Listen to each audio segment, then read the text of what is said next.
Ержет Жарылқасын алғаш рет 2024 жылы сол спорт үшін өте табысты болды. Бішкекте өткен Азия чемпионатында топ жарды.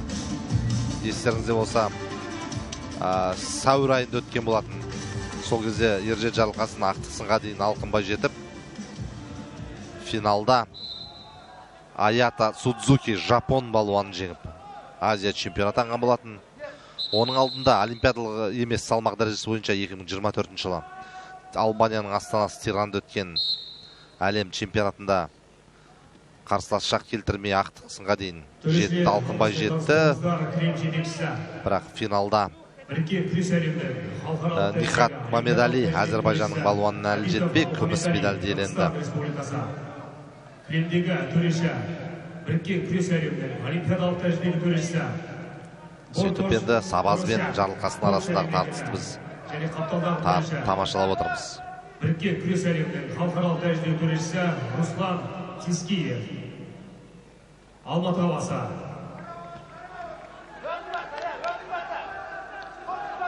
Аңдасумен өтуде.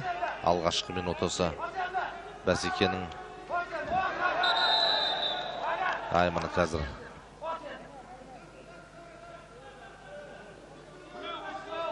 ойланбайсың ба деп, бапкерде бір наразылық білдіріп жатыр. Баспен ойлау керек қой деп. Енді сол Азия чемпионатында, әлем чемпионатында жүлде алғаннан кейін Ержет Жарылқасын әлемдік біріккен күрес әлемінің рейтингінде өз салмақ дәрежесі бойынша, яғни 63 кило салмақ дәрежесі бойынша көш бастаған болады. Жалпы барлық табыс қол 63 кило салмақта қол жеткізді Ержет Жарылқасын. Ал енді міне 67 кило салмақта бел буып отыр күресуге. Сабаз кілемнің шетіне шығарып бір ұпай алды. Күміс жүлдегері Жарылқасын Ержет Жарылқасын осы жарыста кімдерді өтті? Екінші айналымнан бастады жарысты. Қажыбековті жеңді жетісулық балуанды. Одан кейін Диас Әскербайды өтті, Шымкент қаласы. Және Денислам Сағитжанды Ақтөбелік балуанды жеңді. Бағдат Сабаз жайында айтар болсақ, ол да екінші айналымнан бастады. Шамиловты өтті. Шымкенттің балуанын ширек финалда Данияр Молдабектен мерей үстем болды. Жартылай финалда Дінмұхамед Қошқардың өзін сүндіріп кетті. Әлем чемпионатының финалисін көрдіңіздер, жастар арасындағы көрдіңіздер. Қандай жақсы бабында келген Бағдат Сабазды біз көріп отырмыз. 4 тағанға қарсыласын қойған үшін тағы да бір ұпай алып отыр. Енді осы 4 тағанда нағыз мықтылығы осы спортшының. Осы 4 тағанда байқалады. Осы қазір айналдырып жіберсе, ұпай қорын молайтуға жақсы мүмкіндік бар. Тіптен осындай мықты балуандар осындай мүмкіндік қалт жібермей, бәсекені мерзімнен бұрын шешіп тастау мүмкіндігі көтеріп алып тастаса 4 ұпай беріледі. Ай, тамаша. Қанша берді? Көтеріп тұрып лақтырды ғой міне. 4 ұпай берілді, 6-0, өте дұрыс, өте оңды. Енді бір әдіс болса. Бір әдіс болса айқын жеңіс, біз айтып отырмыз ғой. 4 тағанда мұндай кілемнің шетіне шығып кетті. Бірақ енді кілемнің шетіне шығаруды енді ол бір не ғой, тәуекел бармау үшін кілемнің шетіне шығарып әдейі лақтырады ғой. Өйткені кім біледі, басып қалса егер таза ұтылып қалуы мүмкін, сол үшін басып қалмау үшін кілемнің шетіне әдейі апарып тастайды. Өйткені қарсыласына одан кейін әдіс жасауына мүмкіндік бермейді ғой, ол да бар. Қазір бірінші кезеңнің аяқталуына 30 секунд қана уақыт қалды. 6-0. Ержет Жарылқасын үшін жаңа салмақ дәрежесі бір жақпай тұрған секілді. Әйтпесе Ержетті біз білеміз ғой, қандай қарымды балуан екен. Әлем чемпионатынан күміс медаль алу деген екінің біріне бұйырмайтын бақыт қой. Тағы кілемнің шетіне шығаруға шақ қалды. Шығып кетпеу керек. Бір ұпайдың өзі қазір Ержет үшін бір ұпайдың айырылудың өзі оңай болмайды. 7 болып кетеді бір ұпайдың. Шамасы қазір артына шығып үлгере ме? Үлгермеді. Сағат бірақ бар әлі, секундтар бар.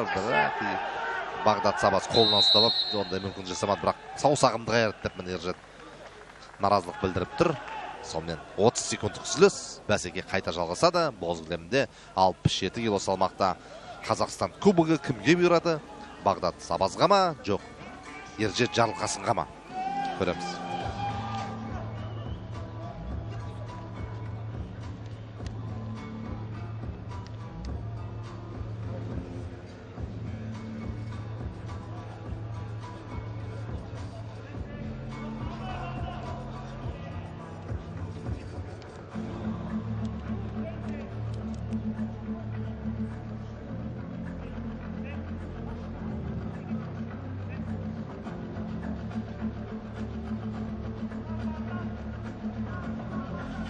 Сонымен көрейік, Ержет қазір камбек жасай аламай, өте қиын жағдайда қалып отыр.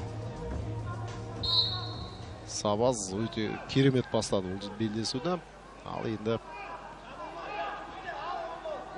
Ержет Жарылқасын өте сақ белдесу керек. Бір жағынан тәуекелге бару керек. Тәуекелге бармай жеңіске жете алмайды.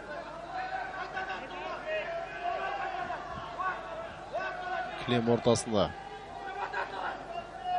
Сабаз сәл ығыстыра бастады қарсыласын. Әріптесім Ғалым Сүлеймен айтып өткендей, жаңа салмақ дәрежесі бұл Ержет Жарылқасын үшін оған бейімделу де оңай емес шығар.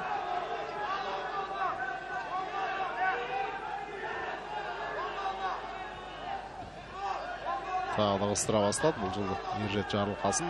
Сәл белсенді күресуде, бірақ қарсыласы әдіс жасатпай жатыр. Жақсы қорғануда, өте сауатты қорғанып, уақыт ұтуда.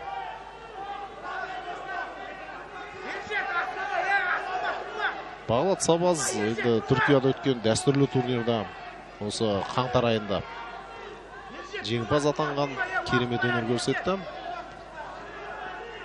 Бұл енді Яшар Дугу, Бехти Эмре, Хамид Каплан сияқты танымал балуандардың құрметіне ұйымдастырылған, Олимпиада чемпиондарының құрметіне ұйымдастырылған жарыс болатын. Сол кезде керемет өнер көрсетті.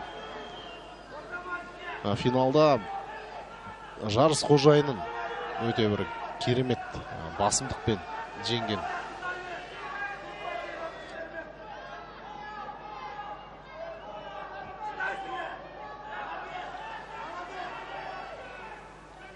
Бір минуттан сәл ғана көп уақыт қалды.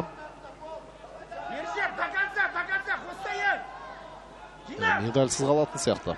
Ержет Жарылқасын Қазақстан кубогінде жаңа салмақта өзі үшін жаңа салмақ дәрежесі.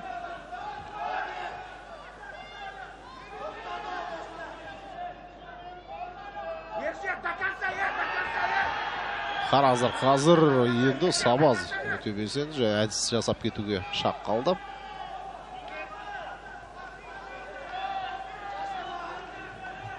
Жасөспірімдер арасындағы Азия чемпионатында 23 жасқа дейінгі 2025 жылы жеңімпаз атанған. Одан бөлекте енді атақ даңқы бар, әсіресе осы жастар арасындағы аяқ алысы жаман болған жоқ. Бағдат Сабаздың міне енді өзінің қоржынына тағы бір медальді салуға өте жақын тұр. Ештеңе істей алмады Ержет Жарылқасын. Соңғы секунд міне болды. Сабаз керемет жеңіске жетті және жанкүйерлер де оған тамаша қолдау көрсетуде. 67 келі салмақ дәрежесі ақтық белдесудің жеңімпазы Бағдат Сабаз, Астана қаласы.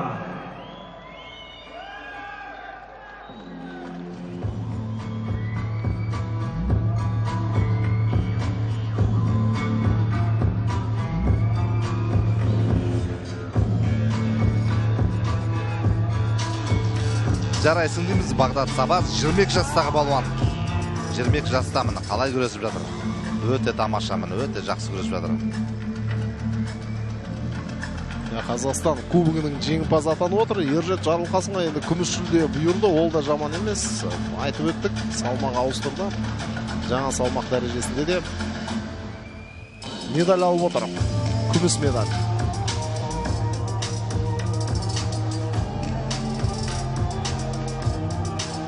Жастар арасында Ю-20 жарысында Азия чемпионы, Қазақстан чемпионы Бағдат Сабаз, әлем чемпионатының күміс жүлдегері Ержет Жарылқасын тұр. Күміс жүлдегері.